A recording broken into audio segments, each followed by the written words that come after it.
আমি ভেবেছিলাম এই ছেলেটাকে আমি প্রবাহ আমার সাথে থাকতে থাকতে হয়তো চেঞ্জ হয়ে যাবে। আর হ্যাঁ, অনেকটা অনেকটা চেঞ্জ হয়েছে।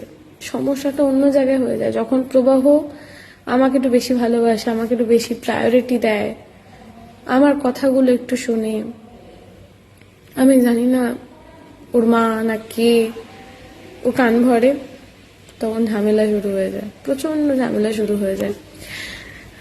লাস্ট দিনের ঝামেলাটা আমি বলছি। আমি চন্দননগরে ক্লাস করাতে যাই। বিয়ের আগে আমার চন্দননগরে শ্বশুরবাড়িতে ক্লাস হতো, বিয়ের পর অব্দিও হয়ে যায় শ্বশুরবাড়িতে ক্লাস। আমার সব স্টুডেন্টরা আমাকে কমপ্লেন করতো, আমার নিচে যে জেঠি শাশুড়ি থাকে তারা নাকি আমার স্টুডেন্টদের জুতোর মধ্যে নাকি জল ঢেলে দিত। জাস্ট আ সেকেন্ড। হ্যাঁ, তো তারা নাকি আমার স্টুডেন্টদের জুতোর মধ্যে জল ঢেলে দিত প্রত্যেক দিন, নাকি এরা করতো, রিপিট করতো। তো সেটা আমরা শ্বশুর শাশুড়িকে বলেছিলাম। বললো কি বলবো বলতো, এরম হয় ওরম হয় সেরম হয়। একটা টাইম হলো আমার 3-4টে স্টুডেন্ট ক্লাস থেকে লিভ করে গেল।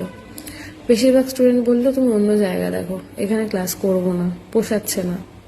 কেন জুতো সেই নিচে সিঁড়ির মুখে খুলতে হয়, আর প্রত্যেক দিন জুতো ভেজা থাকে।